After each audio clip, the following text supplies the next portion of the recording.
Hello everyone, Bible believers around the world, and in today's lesson we're just going to be doing a short video exposing why the book of Jasher is very much suspect. Now this is something that I believe the Most High Yahuwah has been telling me for years, that the book of Jasher is suspect, but I've never done a lesson on it.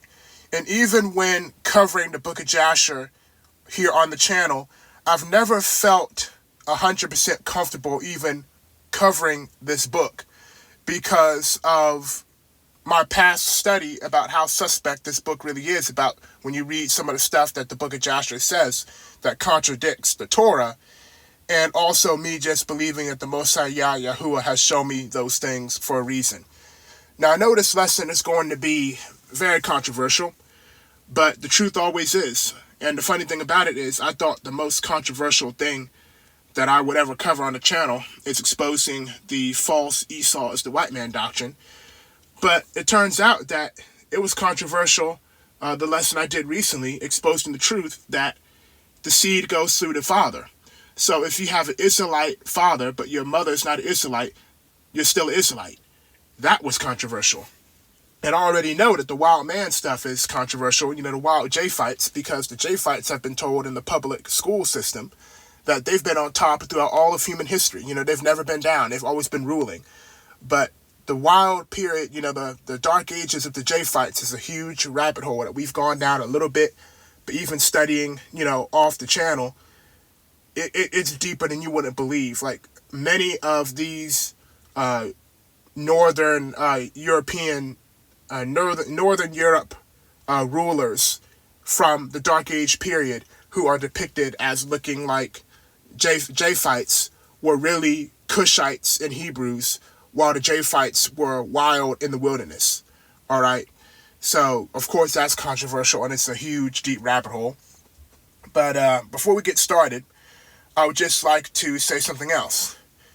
So, there's some people online who like to seduce and, trick us dudes into clicking on their videos by using sexualized images of women in their thumbnails. And I would just like to say that is not what I'm doing. That's a very wicked thing to do, and I'm not doing that. So the thumbnail looks the way that it looks because, like I said, I studied Jasher being suspect years ago. And when I was creating this thumbnail a few weeks ago, I was basing it off of what I remembered from that study all those years ago. And I thought I remembered hearing that the person who translated the book of Jasher, or what we're told is the book of Jasher that's mentioned in the scriptures, was a Japhethite woman. But when I went to fact check my old study from years ago, I didn't see any mention of a Japhetic woman translator, but instead it was a dude. But this thumbnail had already turned out so good, and the software that I use has limited production per day. So with this high quality thumbnail already made, and me having to wait hours for my clock to reset for me to be able to make new thumbnails, I thought, why not just keep it? Now, let's get into the video.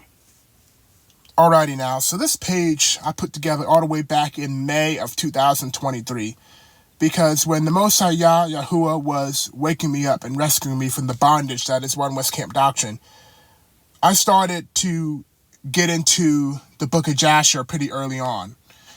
And here are some of the stuff that I found in the book of Jasher that goes against Torah. So Jasher says that Abraham left Haran at age 50. That's Jasher chapter 13 and verse 5. But Genesis says he left at age 75. So right off the bat, we have Jasher giving a different age of departure for Abraham than what the Torah gives. Jasher also says that Jacob fled to Eber's house to escape Esau. That is in Jasher chapter 29, verse 11. But once again, the Torah says something completely different. Genesis says that Jacob went to his uncle's house, Laban, in Genesis chapter 28 and verse 5. So now we have Jasher saying something completely different than the Torah once again. And then Jasher says that Yahuwah sent 15 plagues upon Egypt, but the Torah in Exodus chapter 7 verse 12 says he sent 12. So Jasher's numbers are completely off versus what the Torah says.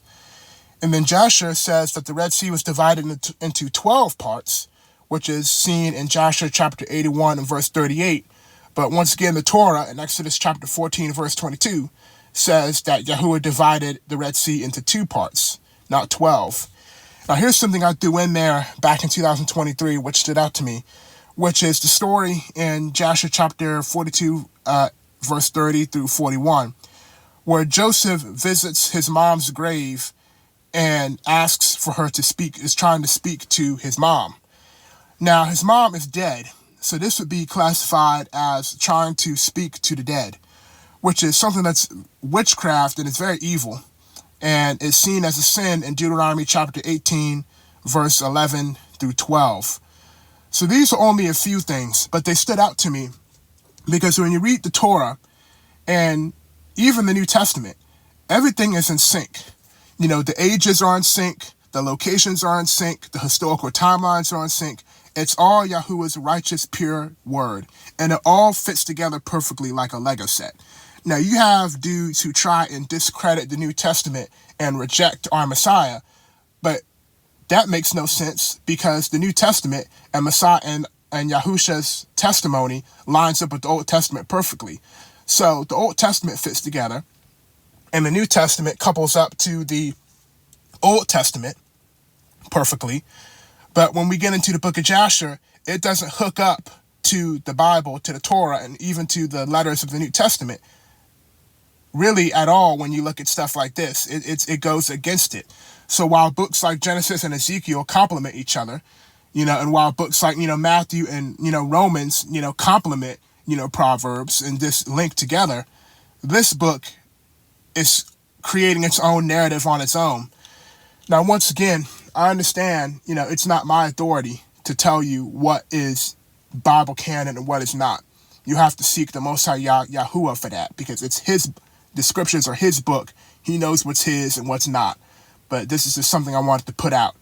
I have some other lessons in the works, of the new Bible study series where we're going to expose the false doctrine that polluted lineage means race.